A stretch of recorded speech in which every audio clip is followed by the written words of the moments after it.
ప్రకటన గ్రంథం 9వ అధ్యాయం. 5వ దూత బూరబూదినప్పుడు ఆకాశము నుండి భూమి మీద రాలిన యొక్క నక్షత్రమును చూచితిని. అగాధము యొక్క తాళపు చెవి అతనికి ఇయ్యబడెను.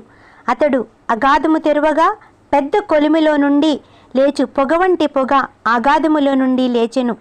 ఆ అగాధములోని పొగ చేత సూర్యుని వాయుమండలమును చీకటి కమ్మెను. ఆ పొగలో నుండి మిడతలు భూమి మీదకి వచ్చెను.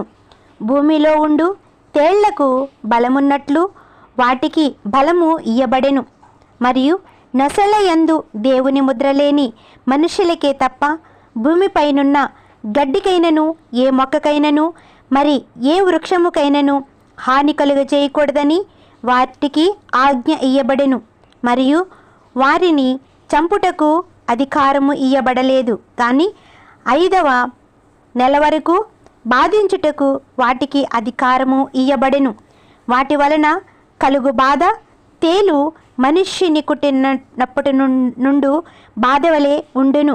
ఆ దినములలో మనుష్యులు మరణమును వెతుకుతురు, కానీ అది వారికి దొరకదు. చావవలెనని ఆశపడుదురు, కానీ మరణము వారి యొద్ద నుండి పారిపోవును. ఆ మిడతల రూపములు యుద్ధమునకు సిద్ధపరచబడిన గుర్రములను పోలియున్నవి. బంగారము వలె మరియు కిరీటములు వంటివి వాటి తలల మీద ఉండెను. వాటి ముఖములు మనుష్య ముఖములు వంటివి. స్త్రీల తల వెంట్రుకల వంటి వెంట్రుకలు వాటికుండెను. వాటి పండ్లు సింహపు కోరల వలె ఉండెను. ఇనుపాపు మైమరుపు వంటి మైమరుపులు వాటికుండెను. వాటి రెక్కల ధ్వని యుద్ధమునకు పరిగెత్తినట్టి విస్తారమైన గుర్రపు రథముల ధ్వని వలె ఉండెను. తేళ్ల తోకలు వంటి తోకలు కొండ్లును వాటికుండెను. 5 నెలల వరకు వాటి తోకల చేత మనుష్యులను హాని చేయుటకు వాటికి అధికారం ఉండెను. పాతాళపు దూత వాటిపైన రాజుగా ఉన్నాడు. హెబ్రీ భాషలో వానికి అబద్దోనని పేరు. గ్రీసు దేశపు భాషలో వాని పేరు అపొల్లాయేను. మొదటి శ్రమ గతించెను. ఇదిగో మరి 2వ శ్రమలు ఇటు తరువాత వచ్చెను. 6వ దూత బూర ఊదినప్పుడు దేవుని ఎదుట ఉన్న సువర్ణ బలిపీఠము యొక్క కొమ్మల నుండి యొక్క స్వరము ఎఫ్రంటీసు అను మహానది యొద్ద బంధింపబడి ఉన్న 4 దూతలను వదిలిపెట్టుమని బూర పట్టుకుని ఉన్న ఆ 6వ దూతతో చెప్పుట వింటిని. మనుషులలో 3వ భాగమును సంహరింపవలెనని అదే సంవత్సరమున అదే నెలలో అదే దినమున అదే గంటకు సిద్ధపరచబడి ఉండిన ఆ 4 దూతలు వదిలిపెట్టబడిరి. గుర్రపు రౌతుల సైన్యముల లెక్క 20 కోట్లు, వారి లెక్క ఇంత అని నేను వింటిని. మరియు నాకు కలిగిన దర్శనమందు ఇలాగూ చూచితిని.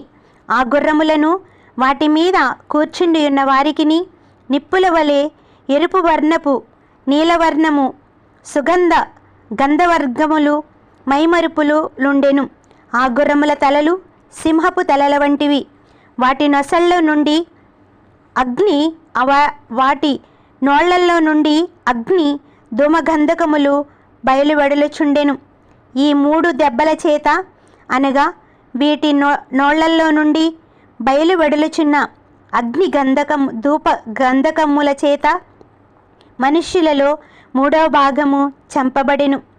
ఆ గుర్రముల బలము వాటి నొసల యందును వాటి తోకల యందును ఉన్నది. ఎందుకనగా వాటి తోకలు పాముల వలె ఉండి తలలు కలిగినైనందున వాటి చేత అవి హాని చేయును.